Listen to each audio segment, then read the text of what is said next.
આ લેક્ચરમાં આપણે માનવમાં પ્રજનનની અંદર આગળ વાત કરવાના છીએ ગર્ભસ્થાપન વિશે. તો આપણે જોઈએ ગર્ભસ્થાપન. પ્રથમ આપણે વાત કરીએ કે ગયા લેક્ચરમાં આપણે જે વાત કરી હતી કે ફલનની પ્રક્રિયા જે છે એ ક્યાં થાય છે? તુંબિકા ઇથમસના જોડાણ સ્થાને. તો આપણે જોઈએ એ આકૃતિ.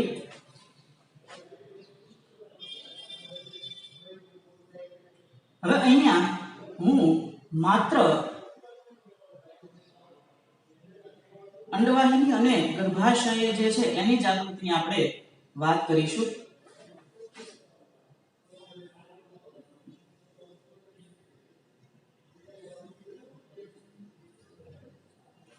બરાબર. તો અહીંયા કઈ જગ્યાએ ફલનની પ્રક્રિયા થઈ છે? તુંબિકા અને ઇથમસના જોડાણ સ્થાને અંડવાહિનીનો જે ફૂલેલો ભાગ છે એ છે તુંબિકા, અને તુંબિકા પછીનો જે નલિકાકાર ભાગ છે એ છે ઇથમસ. એ આપણને ખ્યાલ છે. તો આ તુંબિકા અને ઇથમસના જોડાણ સ્થાને એટલે અહીંયા ફલનની પ્રક્રિયા થઈ છે, અને ફલનની પ્રક્રિયાને પરિણામે જે રચાય છે એ છે ફલિતાંડ. ફલિતાંડની રચના કઈ રીતે થાય છે એ આપણે વળી પાછું થોડુંક ઝડપથી જોઈ લઈએ. તો આપણને ખ્યાલ છે કે સૌપ્રથમ દ્વિતીય પૂર્વ અંડકોષ આવેલો છે.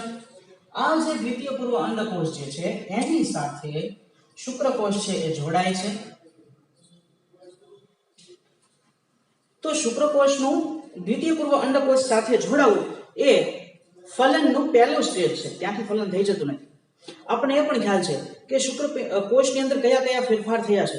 શુક્રકોષની ફરતેનું ગ્લાયકોપ્રોટીનનું આવરણ છે એનું વિઘટન થઈ ચૂક્યું છે. શુક્રકોષનું શુક્રાગ્ર એ કપાઈ ગયું છે.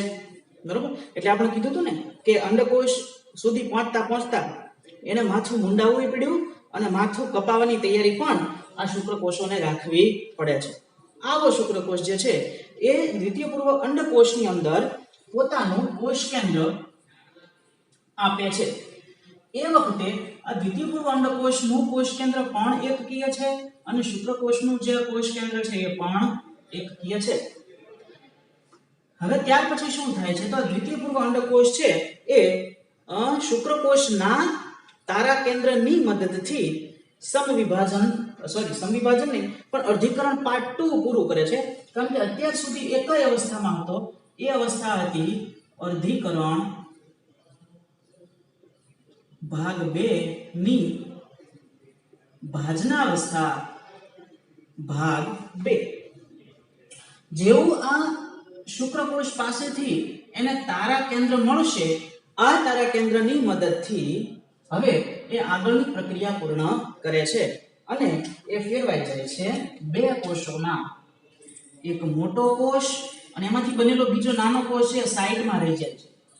આ સાઈડમાં રહી ગયેલો કોષ એ છે દ્વિતીય ધ્રુવકાય, અને જે મોટો કોષ બન્યો એ છે અંડકોષ, કે જેની પાસે ઓલરેડી શુક્રકોષ પાસેથી આવેલું કોષ કેન્દ્ર વેઇટિંગમાં પડ્યું છે. ત્યાર પછી અંડકોષના દેહની અંદર બંને કોષ કેન્દ્રોનું મિલન થાય છે, અને ત્યાર પછી બને છે ફલિતાંડ, કે જેમાં બંને કોષ કેન્દ્રો એકબીજાની સાથે ભેગા થયા છે. એટલે હવે આ ફલિતાંડ બન્યો એ છે ટ્વેન. બરાબર. તો અહીંયા આપણને પ્રશ્ન થાય કે શા માટે આ જે શુક્રકોષ છે એ આ નાના કોષનું ફલન ન કરી શકે, દ્વિતીય ધ્રુવકાયનું? બીજો પ્રશ્ન કે અત્યાર સુધી દ્વિતીય પૂર્વ અંડકોષનું અંડકોષમાં કેમ રૂપાંતર ન થયું? તો એનું કારણ છે કે કોષ કેન્દ્ર તો જો બંનેની પાસે છે. બંનેની પાસે 23 રંગસૂત્રો ધરાવતું એકકીય કોષ કેન્દ્ર છે. બંનેનું કોષ કેન્દ્ર તો સમાન છે, પણ અંડકોષ દ્વિતીય પૂર્વ અંડકોષની પાસે કોષ રસ છે, જ્યારે શુક્રકોષ પાસે કોષ રસ નથી પણ તારા કેન્દ્ર છે. એટલે અહીંયા મ્યુચ્યુઅલ અન્ડરસ્ટેન્ડિંગ થાય છે કે શુક્રકોષ પોતાનું તારા કેન્દ્ર આપે છે, દ્વિતીય પૂર્વ અંડકોષ પોતાનો કોષ રસ લઈને આવ્યો છે. બંનેના કોષ કેન્દ્ર જ્યારે ભેગા થાય અને પછી એ બીજું અર્ધીકરણ પૂરું કરે અને પછી બંનેના કોષ કેન્દ્ર ભેગા થાય છે. તો બંનેના કોષ કેન્દ્ર ભેગા કરવા માટેનો સમયગાળા પહેલા શું કર્યું તો કે શુક્રકોષે પોતાનું તારા કેન્દ્ર આપ્યું અને એની મદદથી અંડકોષે પોતાનું અર્ધીકરણ પાર્ટ 2 પૂરું કર્યું. તો આને આપણે લગ્ન જીવનના મ્યુચ્યુઅલ અન્ડરસ્ટેન્ડિંગ સાથે પણ રિલેટ કરી શકીએ કે સ્ત્રી અને પુરુષ બંનેના જન્યુઓ જો આવી રીતે આદાન પ્રદાન કરી અને પછી ફલનની પ્રક્રિયા જે છે શુક્રકોષ અને અંડકોષના કોષકેન્દ્ર જોડાવાની પ્રક્રિયા કોષકેન્દ્ર સંયુગ્મનની પ્રક્રિયા થતી હોય તો આવી મ્યુચ્યુઅલ અન્ડરસ્ટેન્ડિંગ પુરુષ અને સ્ત્રી વચ્ચે હોવી જોઈએ. બરોબર, જોક સપાટ. હવે આ ફલિતાંડ છે એની રચના ક્યાં થઈ છે તો કે તુંબિકા ઇથમસના જોડાણ સ્થાને. હવે ત્યાંથી આગળની ઘટના શું થાય છે તો અહીંયા ફલનની પ્રક્રિયા પૂરી થઈ. હજી આપણે યાદ રાખીએ કે અત્યારે એની ફરતે એક આવરણ છે અને એ આવરણ છે ઝોના પેલ્યુસિડા. આ ઝોના પેલ્યુસિડા છે એ શું હતું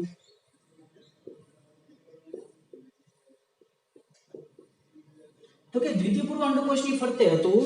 સાથે સાથે હવે એ અંડકોષની ફરતે અને અંડકોષ પછી એ ફલિતાંડની ફરતે આવી ગયેલું છે. એ એક એવું રક્ષણાત્મક જાડું કવચ રચી દે છે કે જેથી હવે કોઈ પણ શુક્રકોષને નો એન્ટ્રી, કારણ કે રાજકુમારી ને પોતાનો રાજકુમાર મળી ગયો છે. હવે સ્વયંવરમાં આવેલા તમામ બાકીના રાજકુમાર છે એને સૌને માર્ગે સીધાવી જવાનું છે. હવે કોઈની માટે નો એન્ટ્રી, બધી જ બારીઓ હવે બંધ થઈ ગઈ છે. તો આ ઝોના પેલ્યુસિડા છે એવું રક્ષણાત્મક કવચ રચે છે કે હવે કોઈ પણ વધારાનો શુક્રકોષ એન્ટર પામી શકતો નથી. તો હવે આ ફલિતાંડ બન્યું. આ ફલિતાંડ છે રંગસૂત્રની દ્રષ્ટિએ આપણે એને કહીશું ટ્વેન. અને હવે આગળના વિભાજનની શરૂઆત જે છે એ થાય છે. તો જોઈએ આગળનું વિભાજન હવે કઈ રીતે કરે છે. આગળનું જે કોષ વિભાજન છે એ તરત સ્ટાર્ટ થઈ જતું નથી, બરાબર. પણ હવે તો શું થયું ફલિતાંડની અંદર તો કે ફલિતાંડની અંદર તો અંડકોષ અને શુક્રકોષના બંને કોષ કેન્દ્રો ભેગા થયા છે અને હવે બંને સપના સેવે છે કે આપણે હવે અહીંયા નથી રહેવું, બરાબર. આપણે તો હવે ફરવા જઈશું, અન્ય જગ્યાએ જઈશું, બરાબર. સપનાનું ઘર હો, ભીતોથી પર હો, છતને સજાવો, દિશાઓ વગર હો, આંગણમાં ઝૂલો ને મગમગતા ફૂલો, નદીના કિનારાની ભીની અસર હો. એવા સપના જેમ હીરો ને હિરોઈન સેવતા હોય એ જ રીતે હવે ફલિતાંડ કે જ્યાં બંનેનું મિલન થઈ ગયું, લગ્ન જીવન હવે ચાલુ થયું છે. હવે એ એવું સપનું છે કે આપણે અહીંયા નથી રહેવું, અહીં ગમતું નથી, આપણે બીજે જવું છે, બરાબર. તો હવે આપણે એ મજાકની રીતે સમજીએ છીએ. તો હવે ફલિતાંડ છે એ અહીંયા નથી રહેતું, હવે એ આગળ ચાલે છે. આગળ તાત્કાલિક નહીં ચાલે. શુક્રકોષે અહીંયાથી અહીંયા સુધીનો પથ બહુ ટફ કન્ડિશન્સ બધી પૂરી કરી અને કાપ્યો છે. આ મજલ બહુ અઘરી હતી, બરોબર, કે જ્યાં એને ડગલે કેટલાય બધા બેરિયર્સ, અડચણોનો સામનો કરવો પડ્યો અને હવે અંતે એ પોતાની ફાઇનલ ડેસ્ટિનેશન પાસે પહોંચી અને એને મંજિલ મળી છે. તો થોડોક રેસ્ટ જોઈએ. તો આ ફલિતાંડ જે છે એ લગભગ સામાન્ય રીતે 12 થી 24 કલાક જેટલા સમય સુધી આ જ કન્ડિશનમાં રેસ્ટિંગ પોઝિશનમાં અનડિવાઇડેડ રહે છે. તો અહીંયા ફલિતાંડ છે 12 થી 24 કલાક બન્યા પછીના 12 થી 24 કલાક આમનામ પડ્યું રહે છે અને લગભગ 12 કલાક પછી કે 24 કલાક પછી એનું પ્રથમ વખત વિભાજન કરવાનું સ્ટાર્ટ થાય છે, બરોબર. એટલે હવે એ પોતે કોષ વિભાજન પામે છે. કોષ વિભાજન પામે છે આ ફલિતાંડ. હવે એનું કોષ વિભાજન પામશે તો હવે પછીના દરેક કોષ વિભાજન છે એ સમવિભાજન પ્રકારના હશે. એટલે હવે એક કોષમાંથી બે કોષ બને છે.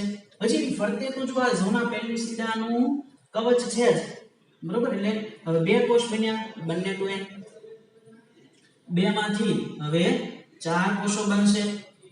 વળી ફરતે ઝોના પેલ્યુસિડા છે બધા જ કોષો દ્વિકીય હશે, એટલે કે ટ્વેન હશે, કારણ કે કોષ વિભાજન સમવિભાજનનો પ્રકાર છે. સમવિભાજન પ્રકારના કોષ વિભાજનમાં ક્યારેય રંગસૂત્રની સંખ્યા બદલાય નહીં, બરોબર. એટલે દ્વિકોષીય, 4 કોષીય, 8 કોષીય આવી રચનામાં ફેરવાય અને અંતે એ 16 કોષીય રચનામાં ફેરવાય.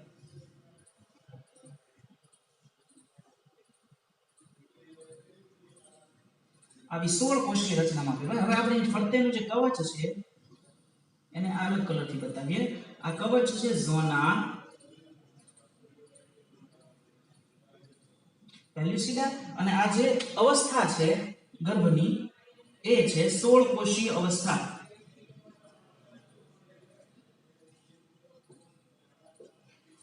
આ 16 કોષીય અવસ્થા જે છે એમાં ખરેખર આ જે કોષોનો જથ્થો કેવો દેખાય છે? તો કોષોનો જથ્થો આવી રીતે દેખાય છે.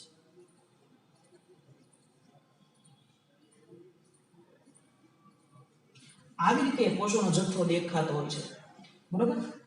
જેમ શેતુરનું ફળ આપણે જોયું છે તો એમાં એક દાંડલી હોય અને ફરતે ફરતે નાની નાની પુટિકાઓ સ્વરૂપમાં ફલિકાઓ જોડાયેલી હોય અને આખું દાણાદાર રચના બને, એ ઝુમખા જેવું એવી રચના જે બને છે, આવી અવસ્થાને કહેવામાં આવે છે મોરુલા અવસ્થા. મોરુલા અવસ્થા. શેતુરનું વૈજ્ઞાનિક નામ છે મોરસ આલ્બા અને આ પ્રકારનું જે સ્ટ્રક્ચર બન્યું છે ગર્ભનું એને કહેવામાં આવે છે મોરુલા અવસ્થા. તો આ મોરુલા અવસ્થા જે છે એ પ્રાપ્ત થાય છે. હવે અહીંયા 2 કોષીય અવસ્થા, 4 કોષીય, 8 કોષીય, 16 કોષીય, આ દરેક પ્રકારના જે કોષો જે છે એને હવે કહેવામાં આવે છે ગર્ભકોષ્ઠીય કોષ.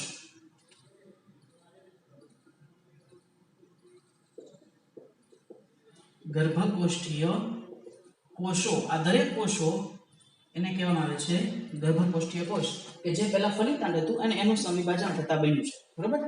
તો આ ફલિતાંડ જે છે એ લિંગી પ્રજનન કરતા દરેક સજીવો એનું જે છે એ પહેલો કોષ છે.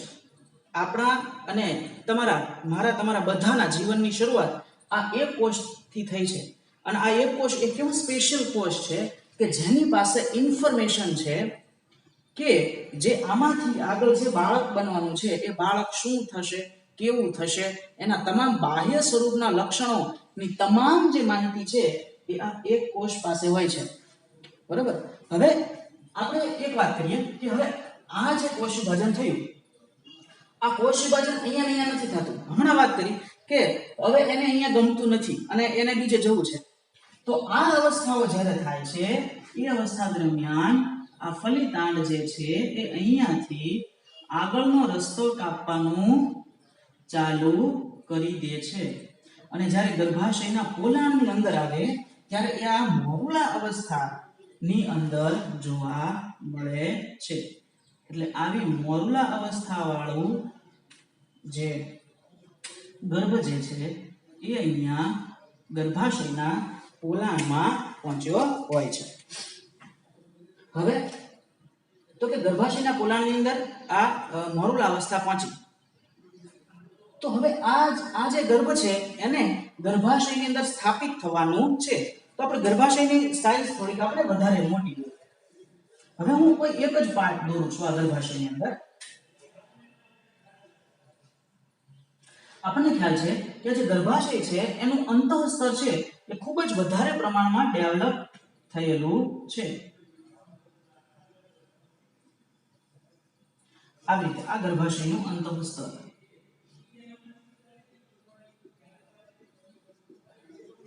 હવે શું થાય છે તો કે આ ગર્ભને હવે અહીંયા સ્થાપિત થવું છે.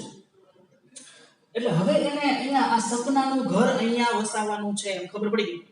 એને ફાઇનલ કર્યું કે બસ આ જગ્યાએ આપણે આપણું મકાન બનાવશું, બરોબર. તો એ જે ગર્ભ છે એ કોઈ પણ એક જગ્યાએ પહોંચે છે. હવે એ જગ્યાએ પહોંચે ત્યારે એની અવસ્થા કેવી થાય છે તો એ અવસ્થાની આપણે વાત કરીએ. તો આ અવસ્થા દરમિયાન હવે અહીંયા જે અત્યાર સુધી જે ઝોના પેલ્યુસિડા કે જેને રક્ષણ આપતું હતું, હવે એ પડ છે એની માટે નડતર રૂપ બની ગયું છે. કારણ કે હવે એને એવા કોઈ રક્ષણની જરૂર નથી. અત્યાર સુધી તો એવું હતું કે કોઈ બીજો શુક્રકોષ અંદર દાખલ ન થઈ જાય, ખલેલ ન પહોંચાડે, એટલા માટે ઝોના પેલ્યુસિડાની જરૂર હતી. પણ હવે ઝોના પેલ્યુસિડાની કોઈ જરૂર નથી.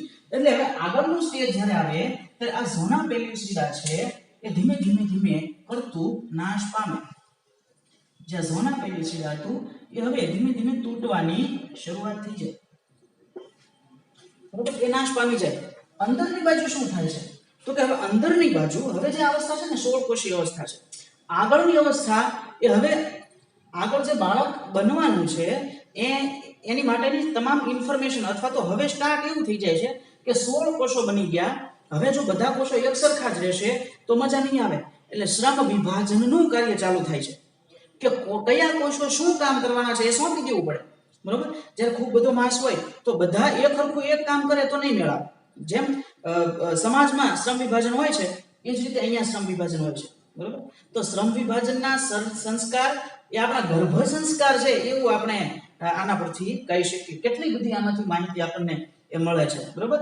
કે મ્યુચ્યુઅલ અન્ડરસ્ટેન્ડિંગ હોવું જોઈએ લગ્ન જીવન માટે. પ્રથમથી જ આદાન પ્રદાન થાય છે તારા કેન્દ્ર અને કોષરસનું, બરોબર.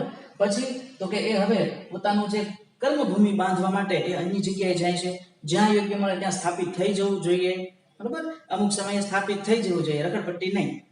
બીજું કે જ્યારે પરિવારના સભ્યોની સંખ્યા વધી જાય ત્યારે શ્રમ વિભાજન કરવું પડશે. કોણ કોની કયું કામ કરશે. તો અહીંયા એ કામ થાય છે કે હવે કોષો છે પોતપોતાનું જે કામ છે લઈ લે છે. શું થાય છે તો આ બધા કોષો પૈકી હવે કોષ વિભાજન તો શરૂ જ છે, એ શરૂ જ રહે છે ઝડપથી. અને એવી રચના બને છે કે એમાં એક અમુક કોષો છે બહારની બાજુ ગોઠવાય છે,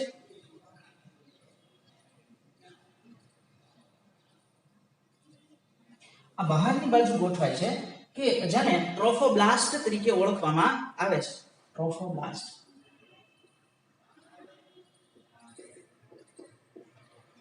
ગુજરાતીમાં એને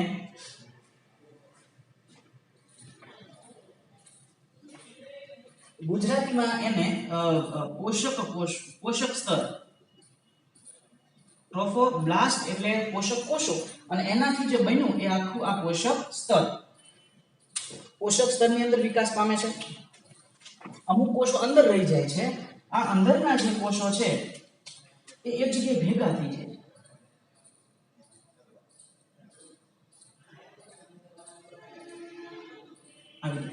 આ જે ભેગા થયેલા કોષો જે છે એને કહેવામાં અંતઃકોષ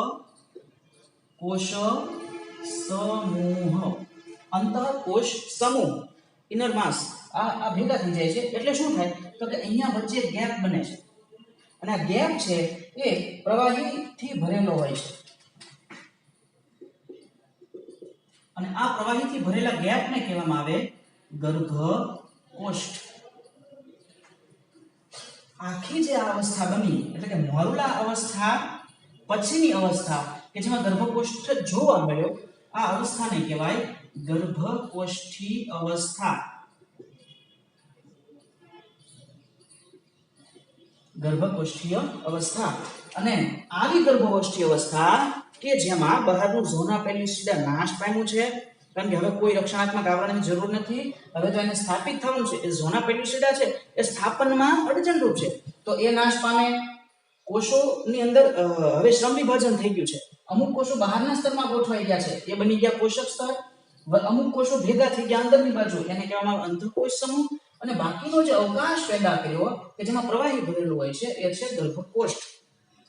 તો આવી ગર્ભકોષ્ઠી અવસ્થા જે છે એ અહીંયા આવે છે.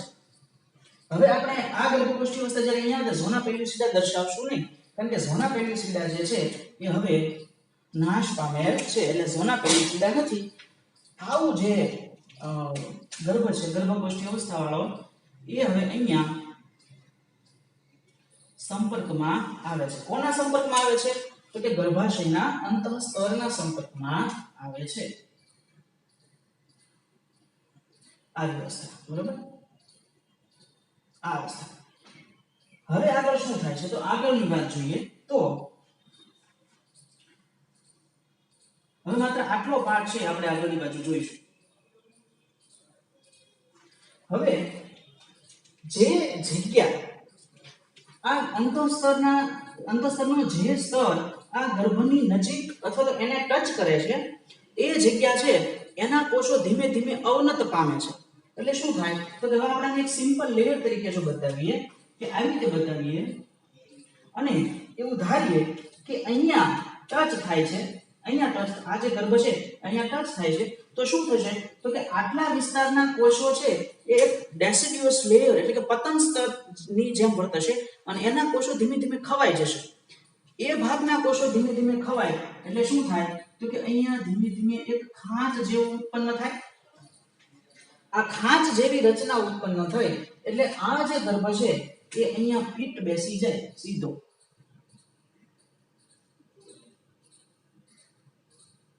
હવે આ ગર્ભ આની અંદર ફિટ બેસી ગયું છે. હવે જે બહારનું પોષક સ્તર છે એની અંદર બહુ કઈ કોષ વિભાજન બહુ ઓછા પ્રમાણમાં થશે, પણ અંદરનો અંતઃકોશ સમૂહ છે એ પુષ્કળ પ્રમાણમાં કોષ વિભાજનનું સ્ટાર્ટ કરી દે છે. બરાબર, એની અંદર ખૂબ વધારે પ્રમાણમાં કોષ વિભાજન થાય છે. તો આ જે પતન સ્તર બન્યું એના કારણે જે ખાંચ બની એમાં આ ગર્ભ છે એ ફિટ બેસી જાય છે. મતલબ કે ગર્ભાશય પોતે હવે એ ગર્ભને સ્વીકારવા માટે અનુકૂળતા દર્શાવે છે કે ભાઈ અહીંયા રહ્યો, બરાબર, આ જગ્યા હારી છે, તો એ અહીંયા ફિટ બેસે. હવે શું થાય તો કે આગળના સ્ટેજની અંદર જો વાત કરીએ તો હવે અત્યાર સુધી આપણે આનું નામ કીધું છે પોષક સ્તર, બરાબર, પણ એનું પોષણ સંબંધી કાર્યની હજી સુધી કઈ વાત કરી નહોતી. હવે આપણે એક વધારે એક અજાયબીની વાત કરીએ કે આ અંડકોષ જે છે એની પાસે કોષ રસ હતો, બરાબર, તો એને દ્વિતીય ધ્રુવકાયને કેમ સહેજે કોષ રસ નો આપ્યો, ખાલી એને રંગસૂત્ર આપીને કાઢી મૂક્યું? તો એનું કારણ છે જે આ કોષ રસ જે છે એની મદદથી, એની અંદરના પોષક દ્રવ્યોની મદદથી એ અત્યાર સુધી જીવતો આવ્યો છે. આ અવસ્થા સુધી પહોંચ્યા ત્યાં સુધી જે કાંઈ પણ પોષક દ્રવ્યો હતા જેનો ઉપયોગ કરીને આટલા બધા કોષ વિભાજન થયા, શ્રમ વિભાજન થયું, અમુક કોષો આમ ગોઠવાણા, અમુક કોષો તેમ ગોઠવાણા, આ બધી જ ઘટનાની અંદર પુષ્કળ પ્રમાણમાં શક્તિ વપરાય, અને પુષ્કળ પ્રમાણમાં વપરાયેલી શક્તિનો સ્ત્રોત કયો? તો અહીંયા અંડકોષની પાસે રહેલો કોષરસ.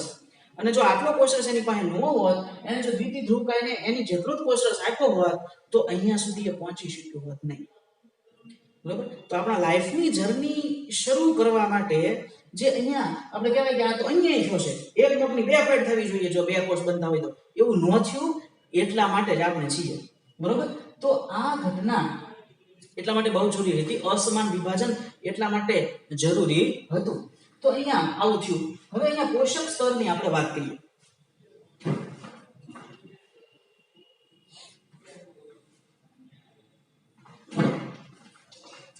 તો હવે આ જે બહારના ગર્ભની બહારના જે કોષો છે બ્લુ કલરથી જે બતાવ્યા છે એમાં શું થાય છે તો એ હવે ગર્ભની અંદર આંગળી જેવા પ્રવર્ધો દાખલ કરે છે. બરાબર, એટલે રચના કંઈક આવી થાય. હવે આપણે કોષોની રીતે નહીં પણ આપણે સિમ્પલ લેયર સ્વરૂપમાં દર્શાવીએ કે આ પોષક સ્તર હોય તો એ પોતે ધીમે ધીમે આંગળી જેવા આવા પ્રવર્ધો છે એ દાખલ કરે અંદર. અંદરના કોષોનું વિભાજન સતત ચાલુ છે.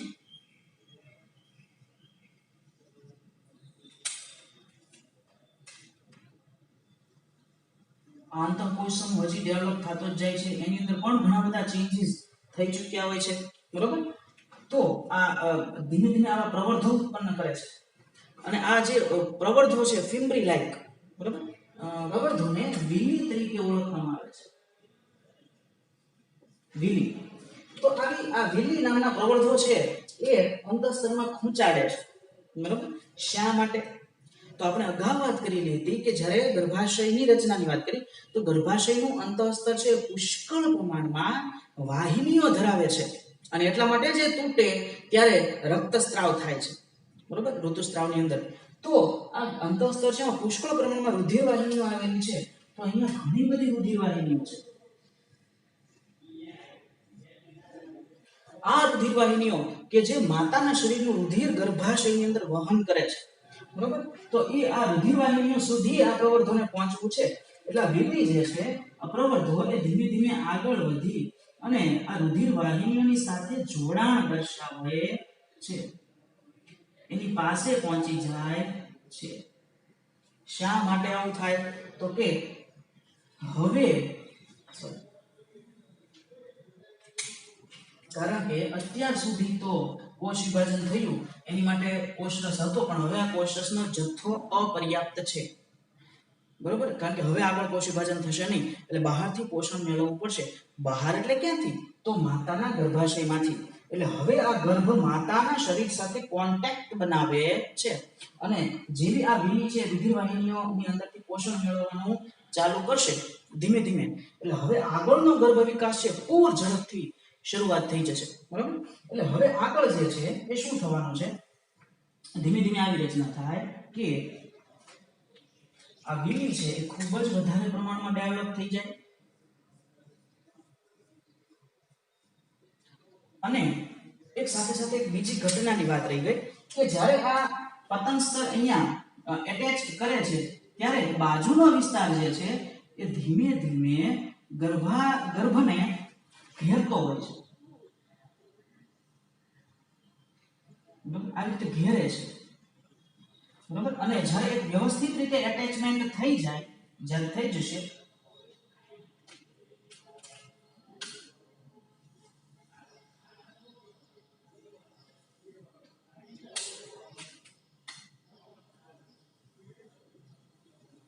ગર્ભકોષ્ઠી અવસ્થા આમ નામ છે.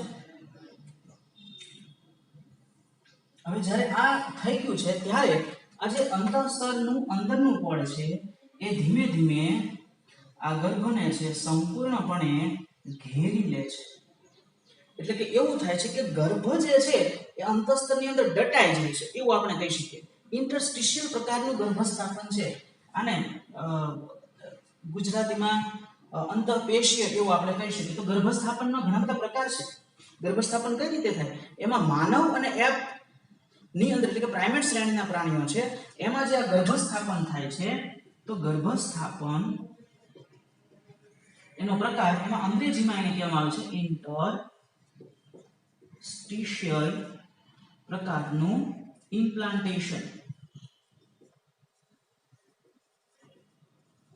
એટલે ગર્ભસ્થાપનનો પ્રકાર છે ઇન્ટરસ્ટિશિયલ પ્રકારનો છે, અંતઃપેશીય છે. આખા ગર્ભને ગળી જાય છે અંતઃસ્તર. પછી તો કે હવે જાણે કોન્ટેક્ટ બહુ સારી રીતે વિકસાવી દીધા છે, બરાબર. માતાની રુધિરવાહિનીઓ સાથે એમાંથી પોષણ મેળવવાનું ચાલુ થાય અને આ બાબત જે છે એ આગળ જતા શેમાં પરિણમે છે તો કે આ ધીમે ધીમે ડેવલપ થશે અને ગર્ભનાળ બનવાની છે. એ ગર્ભનાળમાં રૂપાંતર પામશે. ગર્ભ પુષ્કળ પોષણ મેળવીને જેમાં એ દટાઈ ગયું છે અંતઃસ્તરમાંથી વધારે બહાર આવશે અને ધીમે ધીમે કરતો ગર્ભનો વિકાસ થશે, બરાબર. આ બધી જ બાબતો જે આપણે ગર્ભ વિકાસની છે એ આપણે નેક્સ્ટ લેક્ચરમાં જોવાની છે. તો અહીંયા આપણે ગર્ભસ્થાપનની પ્રક્રિયાની અંદર વાત કરી તો તુંબિકા ઇથમસના જોડાણ સ્થાને જે ફલિતાંડ રચાય છે એ ધીમે ધીમે કોષ વિભાજન કરતો કરતો ગર્ભાશયની અંદર આવ્યો. ગર્ભાશયની અંદર એને અનુકૂળ જગ્યા મળી અને ત્યાં એનું સ્થાપન થયું. અને એને હવે માતાના શરીરમાંથી પોષણ મેળવવાનું સ્ટાર્ટ છે એ કર્યું છે, બરાબર. તો અહીંયા સુધીનો જે ભાગ છે ફલિતાંડથી શરૂ કરી અને પોષક સ્તર વિકસી જાય ત્યાં સુધીનો ભાગ છે અને ગર્ભસ્થાપન તરીકે ઓળખવામાં આવે છે. આગળનો જે પાર્ટ છે એ છે ગર્ભ વિકાસ. હવે અહીંયા એક બીજું કે ગર્ભસ્થાપન જે થાય અહીંયા જ્યારે આ એન્ટર થશે, અહીં એન્ટર થશે એ કેટલામાં દિવસે તો કે 12 થી 24 કલાક પછી ટ્રાવેલિંગ ચાલુ કરી દીધું તો આપણે વાત કરી. પણ લગભગ 5 થી એક એવો સમય છે કે દાખલા તરીકે કહેવામાં આવે છે કે 5 થી 12 દિવસ સુધીનો સમય છે એ દરમિયાન એ અહીંયા આવી જાય છે, બરાબર. એટલે કે જો આપણે વાત કરીએ કે છેલ્લો ઋતુસ્રાવ એના 14મા દિવસે જો દ્વિતીય પૂર્વ અંડકોષની મુક્તિ થઈ હોય, અંડપાત થયો હોય, હવે લગભગ 24 કલાક સુધીમાં ફલન થવું જોઈએ તો ધારી લઈએ કે 24મા કલાકે ફલન થાય, બરાબર. આપણે એ ઋતુસ્રાવને પણ સાથે લેતા જઈએ તો દાખલા તરીકે અંડપાતની ઘટનાની વાત કરીએ તો અંડપાત 14મા દિવસે થાય. તુંબિકા ઇથમસના જોડાણ સ્થાને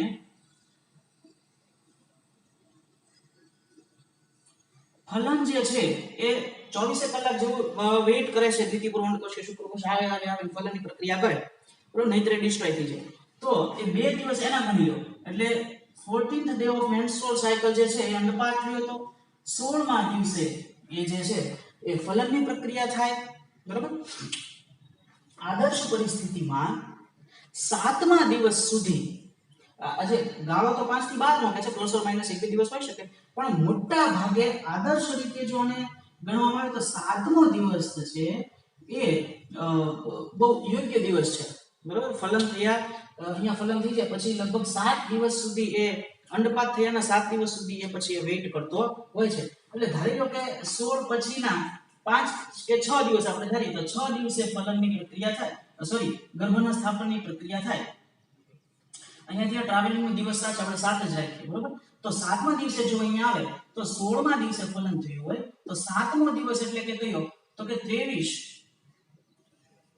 આગળના ઋતુચક્ર શરૂ થાય એના 23મા દિવસે એ ગર્ભસ્થાપન માટે આ બધું પુષ્કળ પ્રમાણમાં તૈયાર હોય છે.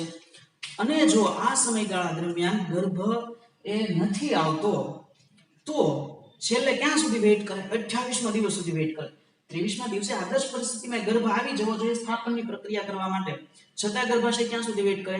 એટલે કે 28મા દિવસ સુધી વેઇટ કરે. અને જો 28મા દિવસ સુધીમાં ન આવે તો ત્યાર પછી નવું ઋતુચક્ર સ્ટાર્ટ થાય. પછી આ અંતઃસ્તર છે એનો કોઈ રોલ નથી, એટલે એ તૂટી જાય છે, બરોબર, અને વળી પાછું રક્તસ્રાવ થાય છે. તો જો ફલન થઈ જાય તો કેમ રક્તસ્રાવ નથી થતો? તો ફલન થઈ જાય તો રક્તસ્રાવ એટલા માટે નથી થતો કારણ કે પ્રોજેસ્ટેરોનનું પ્રમાણ વધી જાય છે લ્યુટિનાઇન કોર્પસ લ્યુટીયમમાંથી ઉત્પન્ન થવાને કારણે. એક ફેક્ટર અને બીજું એ આપણે અંતઃસ્રાવી રીતે નથી થતો એ જોઈએ. બીજું કે નિર્ધાર્મિક રીતે વાત કરીએ તો અહીંયા જે આ ગર્ભ જે છે એ દાખલા તરીકે 23મા દિવસે સ્થાપન એનું થઈ ગયું તો આગળ એ વિકાસ ચાલુ કરી દેશે અને રુધિરવાહિનીમાંથી પોષણ મેળવવાનું ચાલુ કરશે અને હવે એ ગર્ભને ટકાવી રાખવાનો છે, એટલા માટે ત્યાં ઋતુસ્રાવ થતો નથી. તો આ આખી વાત થઈ ગર્ભ સ્થાપન વિશે.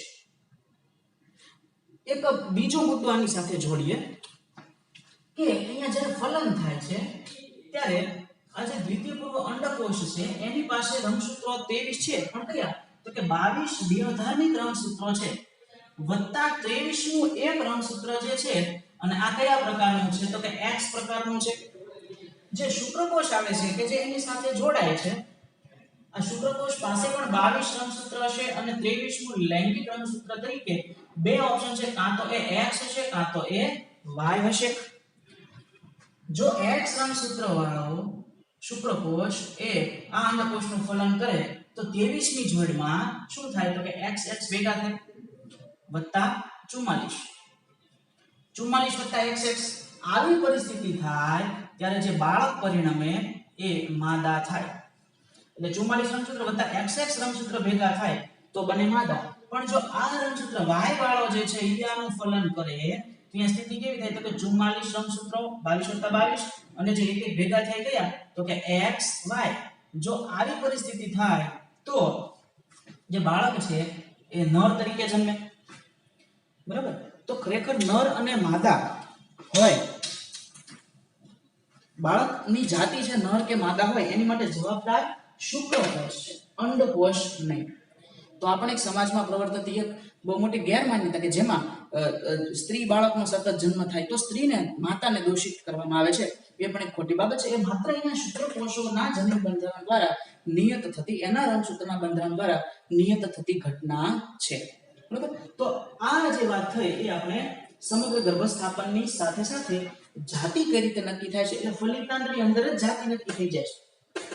જ્યારે ફલન થાય ત્યારે ફલિતાંડ જ નક્કી એની અંદર નક્કી થઈ ગયું હોય છે કે આવનાર બનનાર જે બાળક છે એ પુરુષ હશે કે સ્ત્રી.